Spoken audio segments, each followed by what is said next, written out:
Hi, everyone. How are you? Before I begin, I remembered CC. Press the CC and you can see what I'm saying in English. Hey, did you know I heard from a student that you can also have Japanese subtitles?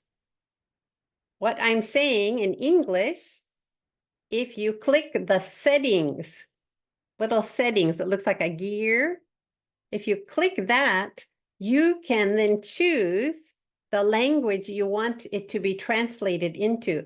And this translates it automatically, what I'm saying, into Japanese. I didn't know. I didn't know you could do that. And I checked a few of the past videos to see the quality of the Japanese translation, and it's pretty good. So if you can figure that out, you go to settings. Not to listen to the Japanese, you don't go to CC, you go to the settings icon and you somehow choose. There'll be a lots of languages you can choose and you choose Japanese. And it'll give you the Japanese subtitles also. A student told me that he watches these videos 3 times. The first time he watches with no subtitles, nothing. He just listens to what I am saying. The second time he watches with the English subtitles. That's with this CC. And then the third time he watches the Japanese subtitles. So he watches each one 3 times. You could do any order, whichever is best for you, the order of those 3 things, those 3 possibilities. But I thought, oh, what a great idea. So anyway, Japanese subtitles is available, which I didn't know. I'm really excited. I'm excited to hear that. And speaking of Japanese, today I wanted to say one more of my first experiences. I wanted to remember with you the first time I saw kanji. The first time I saw Chinese characters. Kanji and Chinese characters is about the same meaning, except kanji is only used in Japan and Chinese characters are used in China and Japan. And so often we just say Chinese characters, but if you say kanji, it means only the Japanese language. Okay, so anyway, the first time I saw Chinese characters in my life, I was probably about 8 or 9 years old. And it was around the July 4th. In the United States, on July 4th, everyone sets off fireworks and firecrackers. And this must have been like right after July 4th. And I found on the street a firecracker that had already exploded. It had already gone pong, but the firecracker was left in the street. And I picked it up and I took it home. And I was looking at it and I realized it's made from paper. The one that I got, the firecracker, it was red, covered in red paper. And I realized I could start peeling off the paper. And I realized it was a roll of paper. The firecracker was made with paper rolled around.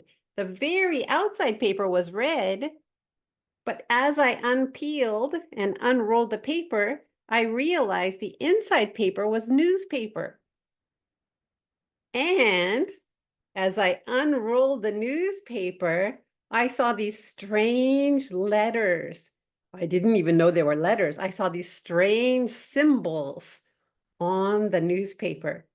And so the firecrackers were often, maybe still, made in China.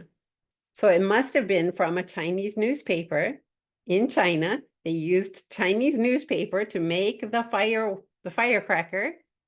And here I was, a little girl in Texas, unrolling this firecracker and looking at these.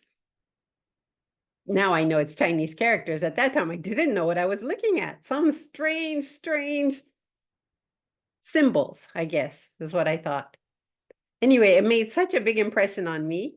And of course, my mother later explained to me, oh, this is Chinese. This must be a newspaper from China they used to make the firework.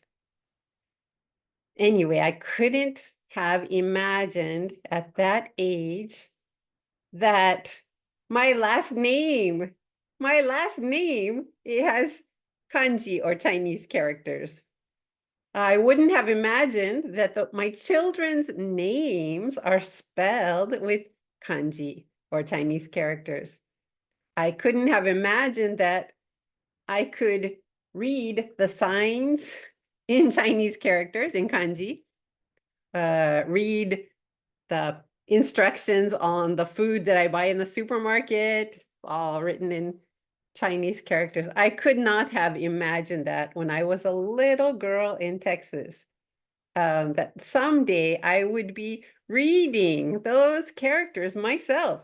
Of course, my level is very low, but I can live basically in Japan. That's my level.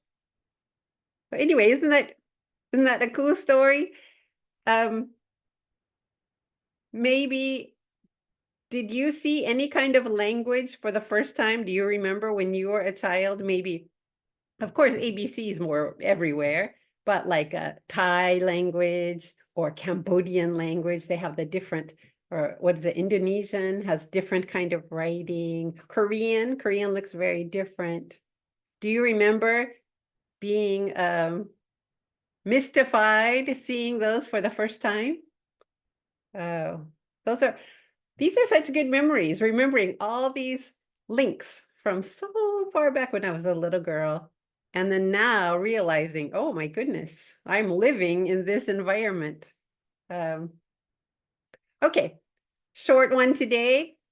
Try watching the Japanese subtitles if you can. This was an easy one today, but maybe for some of the other videos too. Okay, everybody, have a good day. God bless you. Bye-bye.